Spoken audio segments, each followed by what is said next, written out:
Hai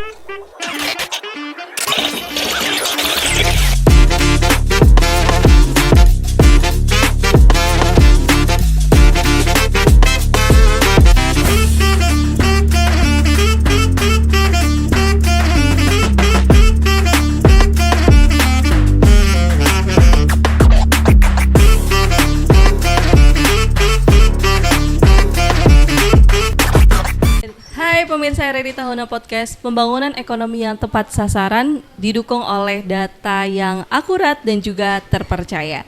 Pada tahun 2026, Indonesia kembali melakukan sensus ekonomi 2026. Sebuah pendataan besar yang dilakukan setiap 10 tahun sekali untuk memotret seluruh aktivitas usaha non-pertanian di Indonesia. Sensus ini bukan sekedar kegiatan administratif biasa, tetapi juga menjadi pondasi penting bagi pemerintah dalam menyusun kebijakan ekonomi, mendorong pertumbuhan UMKM, dan juga membuka peluang investasi hingga menciptakan lapangan kerja. Lalu bagaimana nih kesiapan pelaksanaan sensus ekonomi 2026? Apa saja yang akan didata dan bagaimana peran masyarakat dalam menyukseskannya? Untuk membahas lebih lanjut telah bersama saya saat ini ada Kepala BPS Sangihe, Bapak Eko Siswahto.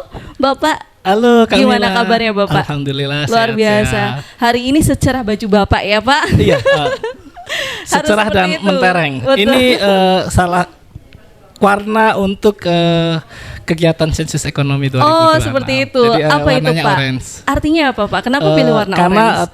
berkaitan dengan pelaku usaha. Oke, baik. Selain itu kita juga ditemani oleh Kak Yogi Barus selaku Ketua Sekretariat Sensus Ekonomi 2026. Gimana kabarnya Kak? Halo, siang Kak. Baik-baik. Baik, luar biasa. Kalau Kak ini agak gelap ini ya Pak. Gimana ini Pak? Karena biasanya hari Kamis tuh pakai baju batik. Oke, tapi semangatnya masih tetap dong masih. Secara baju Bapak ini. Oke, Pak Eko mungkin bisa dijelaskan Pak secara umum tentang Sensus Ekonomi 2026 tuh kayak gimana sih Pak? Baik, betul Kak Mila ya. Jadi untuk tahun 2026 ini Badan Pusat Statistik akan menyelenggarakan kegiatan sensus ekonomi yang diselenggarakan di seluruh Indonesia dengan pendataan pada bulan Mei 2026 sampai dengan Juli 2026. Jadi terkait dengan pendataan sensus ekonomi 2026 ini BPS akan melaksanakan pendataan kepada seluruh unit usaha kecuali usaha pertanian, usaha penghasil barang dan jasa oleh rumah tangga yang dikonsumsi sendiri dan administrasi pemerintah. Jadi ini merupakan salah satu kegiatan untuk memperoleh data set ekonomi secara komprehensif. Oke, tapi katanya untuk sensus ekonomi ini dilaksanakan 10 tahun sekali ya Pak ya? Betul. Itu kenapa Pak? Kenapa 10 tahun sekali, nggak setahun sekali atau 2 tahun sekali seperti itu? Baik, untuk kegiatan sensus biasanya oleh BPS dilaksanakan 10 tahun sekali. Iya. Untuk sensus ekonomi 2026 ini adalah kegiatan sensus ekonomi yang ke-6 ya, yang ke-6. Yang kelima. Kenapa dilakukan 10 tahun sekali? Karena selain sensus ekonomi ini, BPS juga menyelenggarakan sensus penduduk dan sensus pertanian. Jadi kegiatan sensus ekonomi ini diselenggarakan pada tahun yang berakhiran 6. Untuk tahun yang berakhiran 0 diselenggarakan sensus penduduk, dan untuk tahun yang berakhiran 3 diselenggarakan sensus pertanian.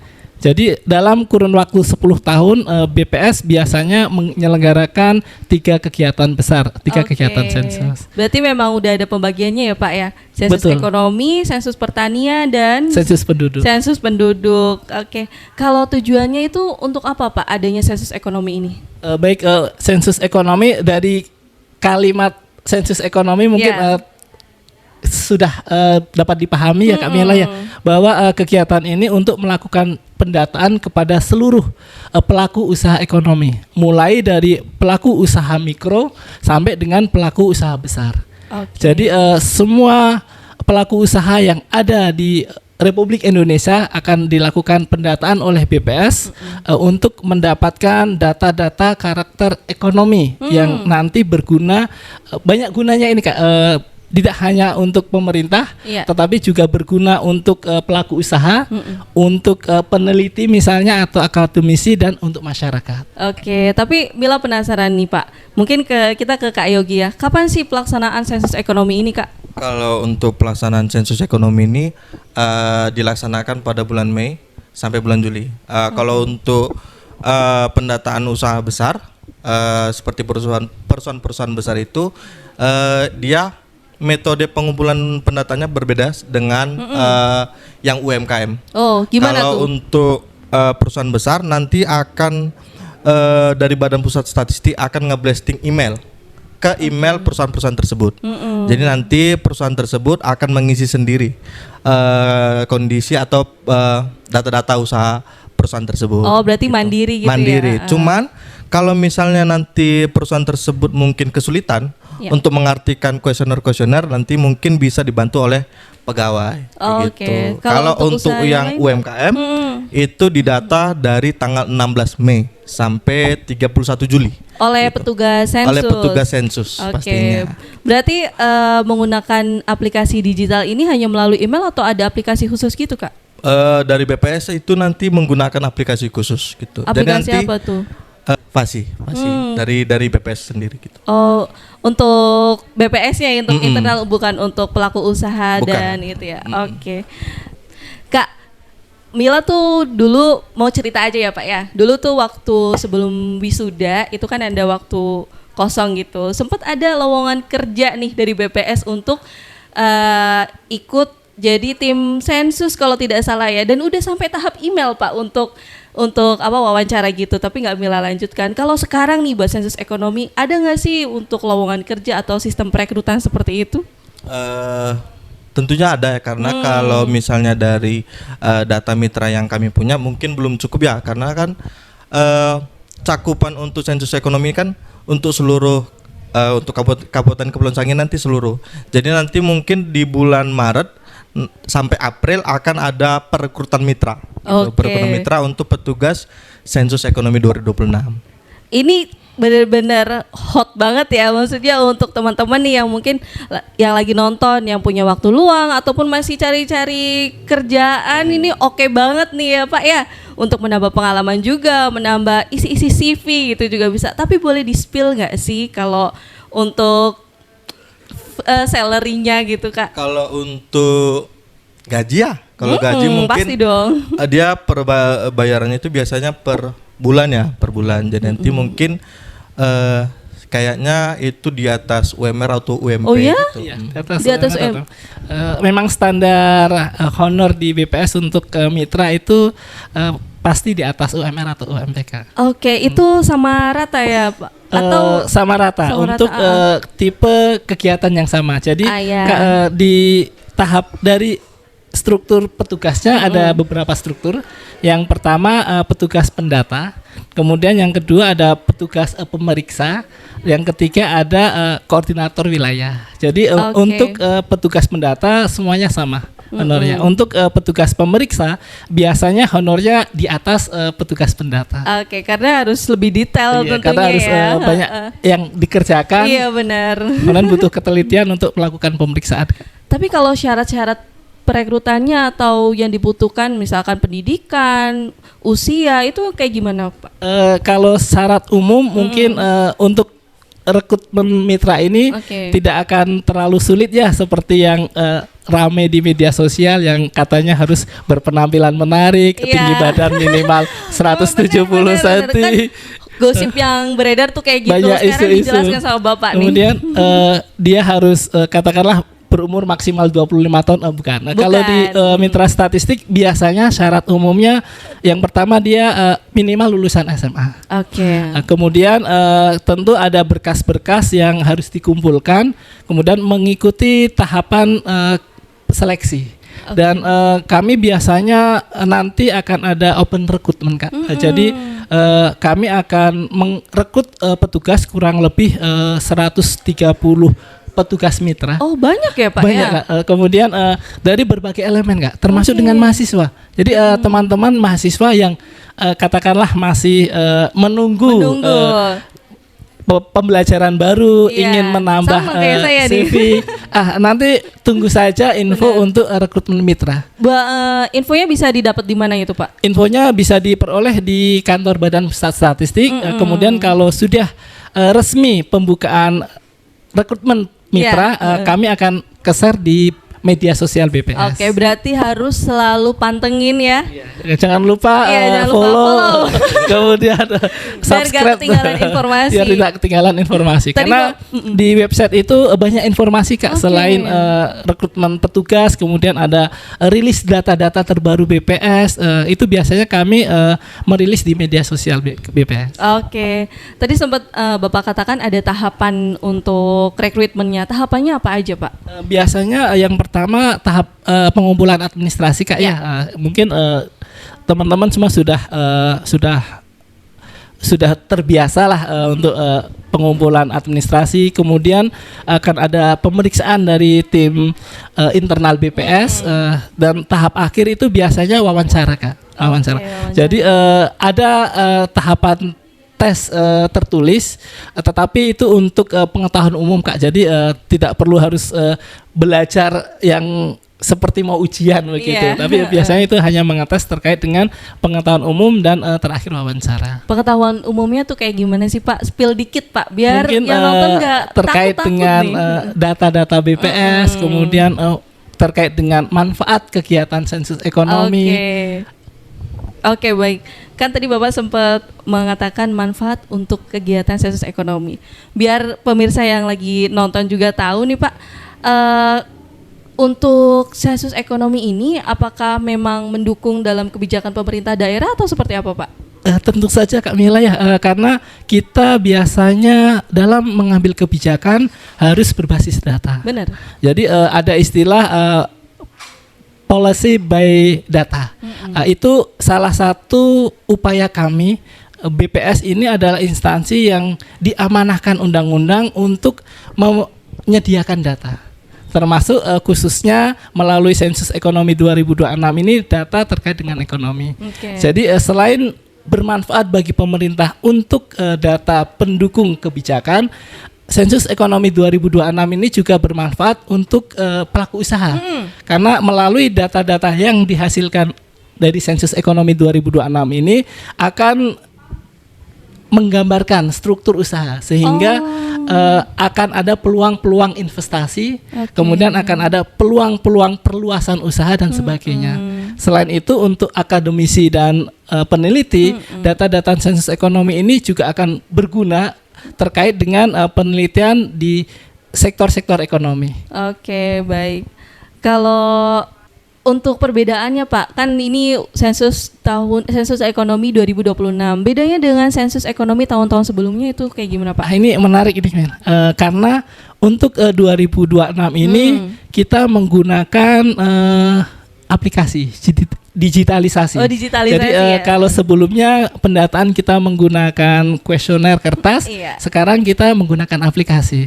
Jadi nanti petugas sudah tidak membawa dokumen dalam bentuk kertas, tetapi hanya membawa perangkat device yang terinstal aplikasi Fasih itu.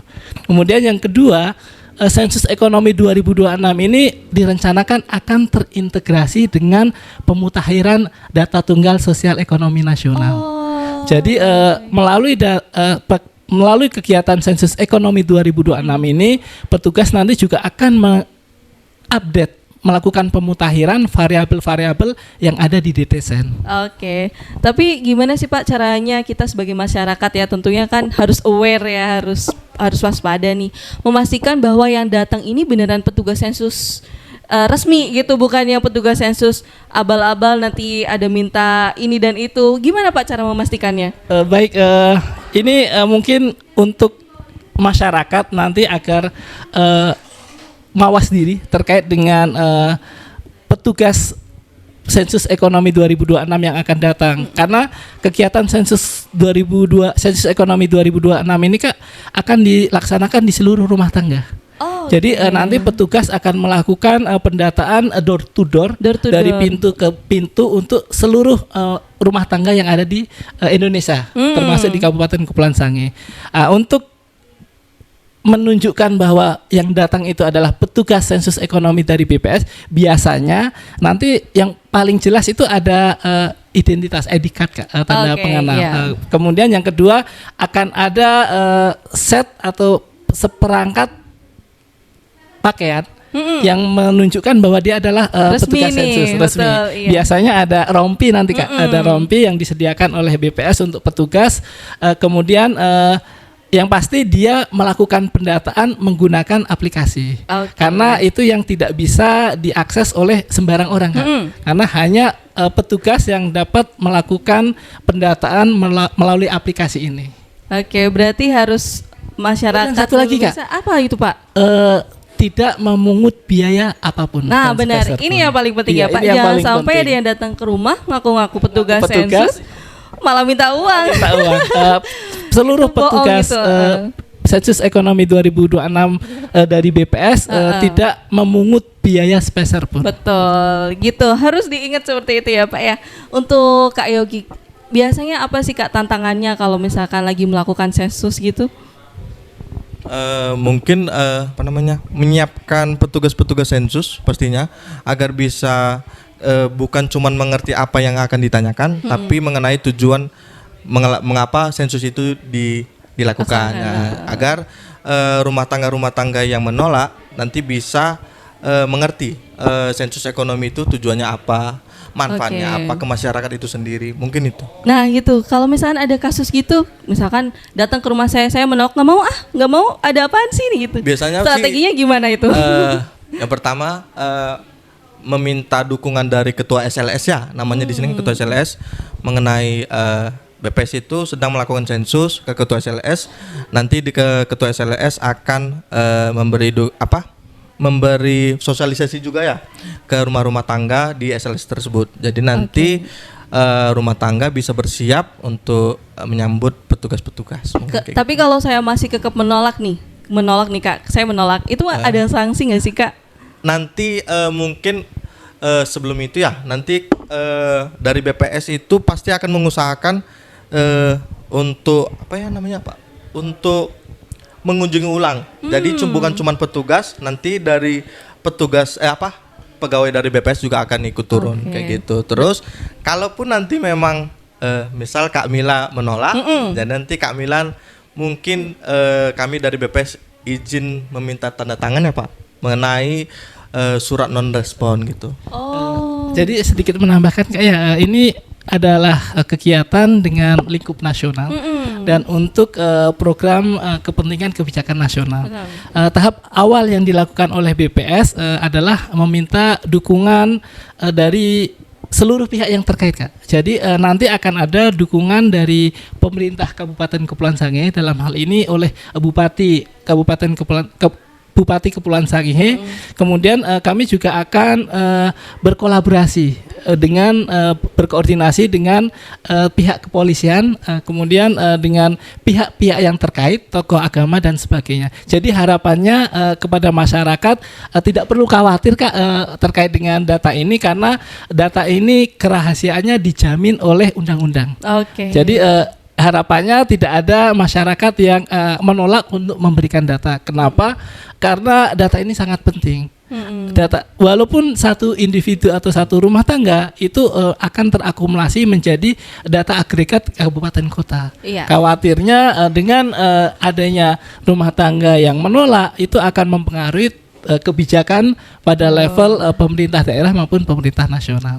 Berarti nantinya akan ada kolaborasi dengan pemerintah daerah gitu ya, Pak? Betul, Kak Mila. Dan benar, kalau ada masyarakat yang menolak pasti takutnya tentang kerahasiaan ini. Padahal sudah dijamin oleh undang-undang ya, Pak ya, nggak bakalan data pribadi bocor seperti itu. Tapi ada nggak sih, Pak, dasar hukum yang mengatur tentang masyarakat nih harus merespon dan harus mendukung kegiatan sensus gitu?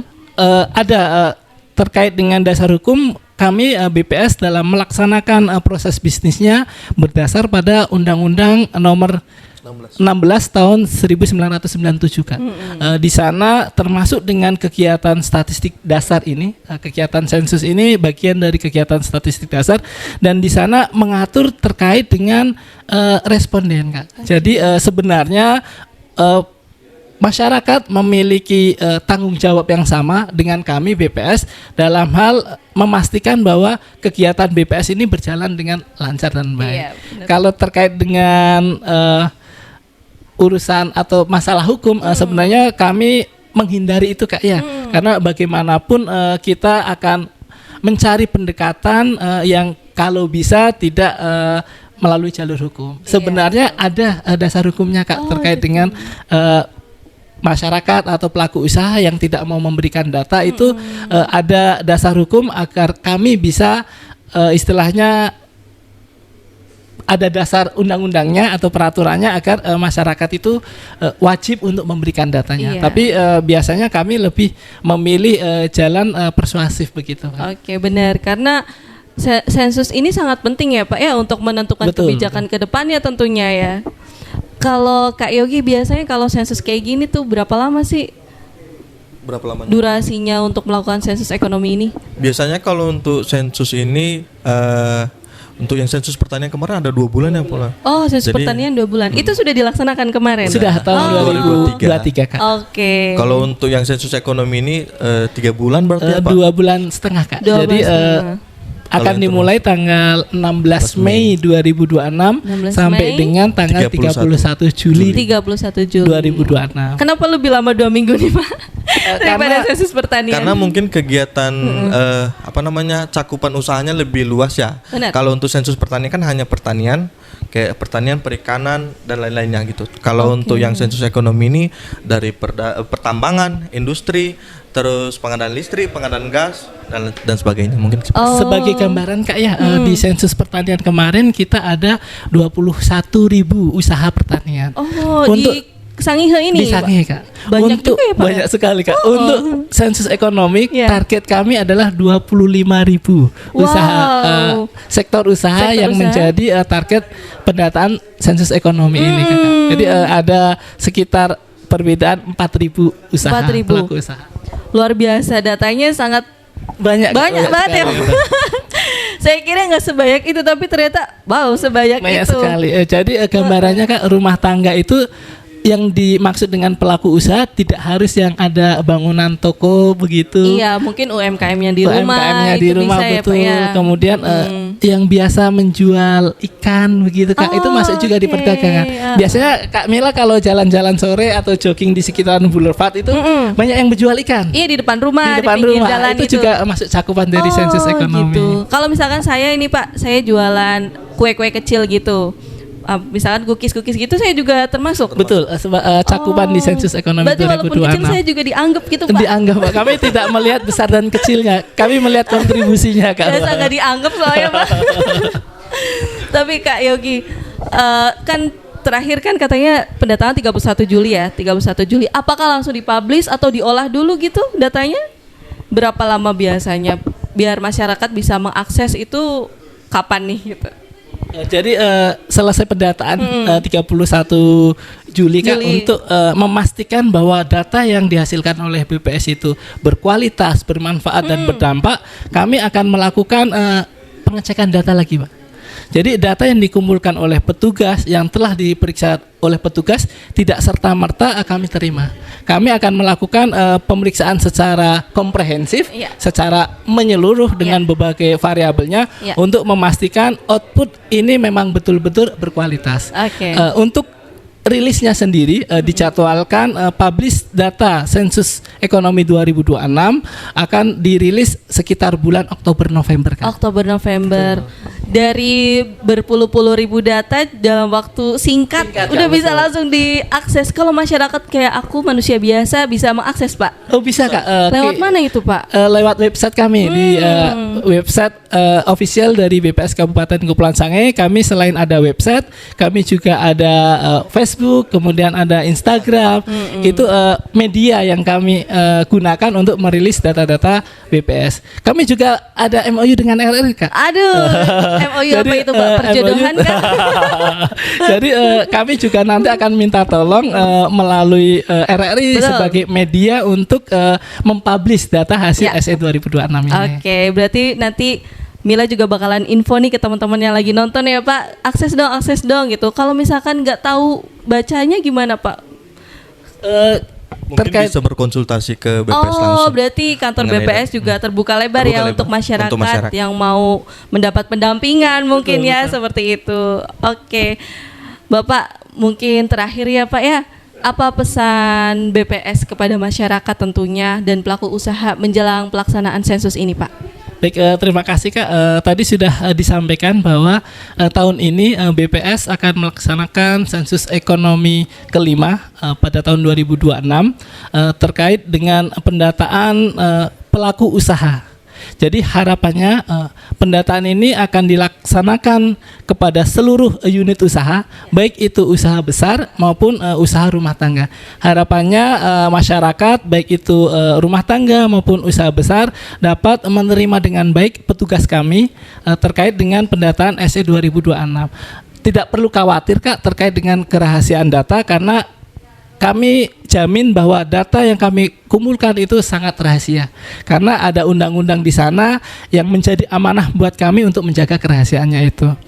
Terakhir buat Kak Yogi, apa harapan pelaksana terhadap masyarakat untuk ikut berpartisipasi dalam sensus ekonomi ini? Mungkin harapannya masyarakat khususnya di wilayah Sangihe ya, agar mau menerima petugas, agar bisa mendapatkan hasil atau mendapatkan data yang memang sesuai dengan kondisi lapangan, sehingga kebijakan yang dihasilkan nanti akan tepat sasaran. Oh iya, kayak tadi yang disampaikan Kak Yogi juga, jangan lupa teman-teman semua bakalan ada peluang yang menarik untuk kalian karena BPS membutuhkan kurang lebih 130 sensus ya Pak, petugas sensus nih. Ini kesempatan banget buat kalian karena untuk salary lumayan, bener-bener 2 kali lipat UMR mungkin ya, di atas UMR. Dan juga ini bisa jadi kesempatan buat kamu buat update CV, update pengalaman tentunya, kerja bareng dan terjun langsung ke masyarakat. Seperti itu ya Pak ya. Betul Kak Mila. Baik, terima kasih Pak Eko Sama-sama, untuk hari Kak Mila. ini dan informasinya benar-benar legit banget ini Pak. Terima kasih juga buat Kak Sama-sama, Yogi.